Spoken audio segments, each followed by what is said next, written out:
Bismillahirrahmanirrahim. Assalamualaikum warahmatullahi wabarakatuh. Ana Fatimah Yahya min هذه الجامعة كطالبة هنا في شعبة عربية. Saya nak tanya mengenai batal wudu. Mazhab Hanafi kalau sentuh al-mashu laisa batil. Syafi'i batal. Kalau kita macam saya nak ikut mazhab Hanafi boleh tak? Siapa-siapa sajalah macam masalah di Makkah lamsul rajul. Hadha soal faqat. Syukran. Terima kasih Ustazah sebab soalan pendek dan padat. Masya-Allah. Aula mastumun nisa atau kamu menyentuh perempuan. Kata mazhab Hanafi, aula mastumun nisa, kamu menyentuh tangan perempuan, la yubtilul wudu, tak batal wudu. Sebab makna aula mastumun nisa, maaf beribu maaf, maknanya jima. Kalau jima baru batal. Sebab kan kata dalam mazhab Maliki, kalau menyentuh batal kalau ada syahwat. Kalau tak ada syahwat tak batal. Sedangkan dalam mazhab Syafi'i ada syahwat tak ada syahwat batal. Saya dalam hal ini memilih mazhab Syafi'i. Kenapa Ustaz pilih mazhab Syafi'i? Apa hujahnya? Sebab mazhab Syafi'i lebih ihtiyat, lebih hati-hati, lebih selamat. Misal umpamanya saya bersentuhan dengan perempuan. Lepas itu saya sembahyang. Allahu Akbar. Datang setan berbisik. Hai Abdul Somad, engkau tadi bersentuhan. Kata hati saya, tak batal, aku tak ada nafsu. Kata engkau tak nafsu, tapi adalah sikit. Maka di situ saya pilih mazhab Syafi'i sebab ihtiyat dia tinggi. Manakala saya bersentuhan, saya wuduk balik. Selepas itu datang setan menggoda. Wuduk engkau sudah batal Abdul Somad. Kata saya, tak batal, sebab aku dah wuduk balik. Salahkah seseorang memilih mazhab Maliki, memilih mazhab Hanafi, kemudian menurut dia baca, dia tengok, lalu kemudian dia pilih mazhab ini. Salahkah dia? Maka kata Syekh Wahbah Zuhaili dalam kitab Al-Fiqhul Islami wa Adillatuh, orang boleh memakai mazhab talfik campur bisyarat. Syarat yang pertama, bukan tatabbu' rukhas. Ingin mencari senang-senang mudah-mudah aja. Giliran berwudu, dia pilih mazhab Hanafi. Selepas itu hari raya kurban, orang bertanya, awak tak berkurban tahun ini? Tidak. Kenapa? Kurban sunat muakkad. Kurban dalam mazhab Hanafi wajib. Iya, aku duduk je Hanafi. Kurban aku pindah ke Maliki. Syarat yang pertama, dia tidak tatabu' rukhas. Tapi kerana dia tengok dalilnya kuat. Yang kedua, kerana dia tidak dalam satu qadiyah.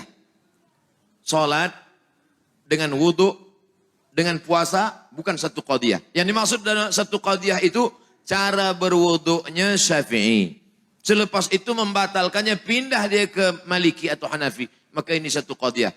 Apa beza wuduk Syafi'i dengan wuduk Hanafi? Wuduk Syafi'i, air asal kena rambut sikit saja sah.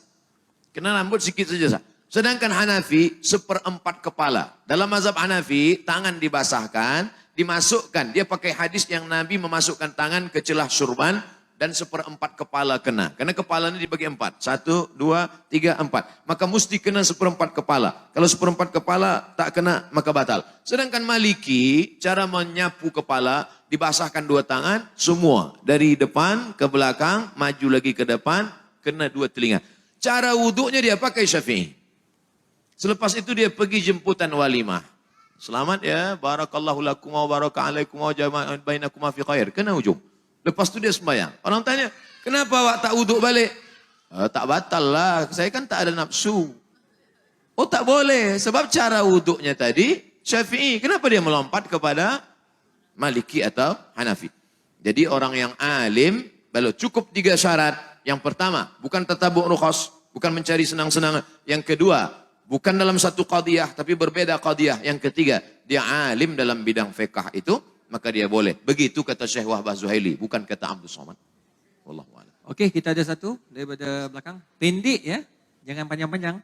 Okey, Assalamualaikum, saya Rizal dari Institut Kajian Etnik UKM. Daripada mana? Kita, UKM. Kita, okey, kita. Saya ada 2 soalan, saya cuba pendekkan. Kalau terpanjang minta maaf Ustaz. Nombor 1, kalau dalam konteks kesatuan ummah, cabaran dan harapannya, kalau kita berbicara tadi untuk menyatukan orang mazhab-mazhab yang ada di dalam Islam sebagainya, bagaimana kalau kita nak menyatukan aliran-aliran lain di dalam Islam seperti Syiah, Wahabi dan sebagainya bersatu bersama kami dalam konteks Islam. Itu yang pertama.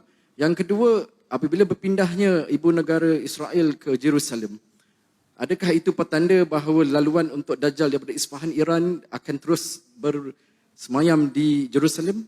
Pandangan Ustaz. Terima kasih Ustaz. Terima kasih, Dok. Dulu ada satu subjek di Al-Azhar namanya At-Tayyarat Al-Fikriyah Al-Mu'asirah, aliran-aliran pemikiran kontemporer dalam Islam. Mengkaji satu masalah bahwa Israel tetap melakukan 5 hal untuk menunggu Mesias, juru selamat yang mereka tunggu-tunggu sampai hari ini. Karena menurut mereka juru selamat itu belum turun sampai hari ini. Yang pertama, semua Yahudi mesti kembali ke bumi yang dijanjikan Tuhan. Al-Ardul Mau'ud, tanah yang dijanjikan Tuhan. Itu syarat pertama. Maka pada tahun 1946, mereka pun beramai-ramai pindah. Hari ini 5 juta penduduk Israel sudah kembali. Yang dari Maghribi, yang dari Rusia, yang dari Europe kembali. Dengan syarat ibu, sebab mereka melihat nasab ini dari puak ibu. Yang kedua, mereka dulu pernah dihancurkan pada masa Kaisar Nebukadnezar yang menghancurkan Temple of Solomon. Maka mereka mesti membalaskan sakit hati terhadap Nebukadnezar. Kampung Nebukadnezar adalah Babel. Babilonia adalah Irak sekarang. Oleh sebab itu Irak mesti dihancurkan. Itulah makanya serangan kepada Irak ini terus bertubi-tubi hingga hari ini. Yang ketiga, bahwa bumi Palestina mesti hijau. Sebab syaratnya Mesias itu mau turun ke bawah kalau dia hijau. Agak-agaknya Mesias itu dari atas langit dia tengok. Dah hijau atau belum? Bila hijau aku baru turun. Apa yang hijau itu? Itulah dia pohon gharqad. Syajaratul gharqad. Dan itu ada disebut Nabi SAW. Apa kata Nabi SAW? Nanti batu pun akan berbicara. Ketika bersembunyi mereka pada perang besar di akhir zaman itu di belakang batu, batu akan berbicara. Ya Abdullah, hadza Yahudi khalfi faqtulhu. Wahai hamba Allah, ini di belakangku ada Yahudi, bunuhlah dia. Kecuali satu kata Nabi. Apa itu? Syajaratul gharqad. Subhanallah, Masya Allah. Bila kita sampai nanti, saya sampai ke satu kota yang dibelah menjadi 2, sebelah punya Mesir, sebelah lagi diambil oleh Israel. Saya tengok dengan mata kepala saya sendiri pohon-pohon gharqad mereka tanam menghijau seperti pokok pines. Lalu kemudian yang kelima, bahwa mereka mesti menguasai yang pernah dikuasai oleh Sulaiman dulu. Maka itu disebut dengan Great Israelian. Israel Raya, Israel besar. Mana batasnya? Dari 2 sungai. Dari sungai Nil di Afrika hingga ke sungai Efrat di Irak. Maka batas negara mereka itu adalah 2 sungai. Maka dalam bendera dia dibuat ada bintang David, lalu segi 6, lalu di atasnya ada garis warna biru, di bawah ada biru. Yang di atas biru itu sungai Nil, yang di bawah biru itu adalah sungai Efrat. Maknanya kerajaan mereka dari Nil hingga ke Efrat. Yang kelima, kalau nanti mereka berkuasa di dunia, maka selain daripada mereka akan menjadi ghaim. Ghaim itu adalah keledai tunggangan. Yang bukan dia akan menjadi ghaib. Siapa dia? Maka mereka tidak mengajak orang luar kepada agama dia. Sebab dia adalah agama sekaligus nation. Beza dengan kita. Kita Melayu. Tapi bukan agama. Beza dengan mereka. Mereka adalah Yahudi sekaligus sebagai agama. Maka yang bukan mereka, bukan golongan mereka akan menjadi ghaib, keledai tunggangan. Itulah yang terjadi saat ini. Maka ini mesti disuarakan. Video saya tentang ini sudah diupload di YouTube. Hanya beberapa jam saja, lepas itu hilang. Kalau tak percaya, coba upload. Mungkinkah Sunni dan Syiah bersatu? Yang menjawab ini Syekh Yusuf Al-Qaradawi. Maka dibuatlah yang disebut dengan At-Taqrib Bainal Madhahib. At-Taqrib pendekatan. Karena sudah jauh betul. Ini Sunni, ini Syiah. Akhirnya dibuatlah dialog bernama At-Taqrib Bainal Madhahib, mendekatkan mazhab. Tapi itu pada masa Syekhul Azhar Mahmud Shaltun. Berlanjutlah kepada Syekh Yusuf Qaradawi. Kata Syekh Yusuf Al-Qaradawi, akhirnya saya tak sanggup. Kenapa? Mereka mengajak Taqrib Bainal Madhahib, tapi sebenarnya mereka sedang melakukan tasyyi'us sunnah. Mensyiahkan ahli sunnah. Di mana letak perbezaan kita dengan mereka? 5. Yang pertama, Mereka berkata selepas Nabi SAW meninggal, dunia ini dipimpin oleh Sayyidina Ali. Ali meninggal dipimpin oleh Sayyidina Al-Hasan. Hasan meninggal dipimpin oleh Sayyidina Al-Husain. Husain meninggal dipimpin oleh Ali Zainal Abidin. Ali Zainal Abidin meninggal dipimpin oleh Muhammad Al-Baqir. Muhammad Al-Baqir meninggal dipimpin oleh Ja'far Shadiq. Ja'far Shadiq meninggal oleh Musa Al-Kazim. Musa Al-Kazim meninggal oleh... Terus sampai ke bawah, imam yang 12. Imam yang ke-12 sedang bersembunyi sekarang. Belum keluar. Sementara imam 12 ini belum keluar, dunia dipimpin oleh wilayatul faqih. Yang sekarang dipimpin oleh Khamenei. Siapa yang tidak mengakui ini, maka kafir. Itulah yang menyebabkan dia keluar daripada Ahlussunnah. Karena Ahlussunnah tidak boleh takfir, mengkafirkan orang. Sedangkan dia mengkafirkan kita. 2. Selepas Nabi SAW meninggal dunia, maka ada wasiat kepada Sayyidina Ali. Maka orang yang mengambil wasiat, membatalkan wasiat itu berarti kafir. Abu Bakar dan Umar kafir. Makanya ada doa laknat sonamai Quraisy. Selepas sholat subuh mereka laknat. Allahumma la'an sonamai Quraisy. Siapa yang dimaksud dengan sonamai Quraisy? Abu Bakar Siddiq dan Umar Ibnul Khattab. Wa ma Muhammadun illa Rasul. Muhammad itu seorang Rasul SAW. Qad khalas min qablihi Rasul. Sebelum-sebelumnya Rasul sudah meninggal. Afa immata. Kalau dia mati meninggal dunia. Au qutila. Atau dia dibunuh. Apa kata mereka dalam tafsirnya? Qutila. Muhammad SAW mati dibunuh. Siapa yang membunuhnya? Sammahuma. Sammahu. Ada 2 orang perempuan yang sudah meracunnya. Sejahat-jahat perempuan adalah mereka berdua. Sejahat-jahat lelaki adalah bapaknya. Siapakah 2 perempuan itu? Aisyah paling jahat, bapak Aisyah Abu Bakar. Hafsah paling jahat, bapak Hafsah adalah Umar. Sejahat-jahat perempuan Aisyah dan Hafsah. Sejahat-jahat lelaki Abu Bakar dan Umar. 3. Sahabat Nabi yang beriman hanya Muaz, hanya Abu Dzar Al-Ghifari, Salman Al-Farisi, Miqdad bin Aswad.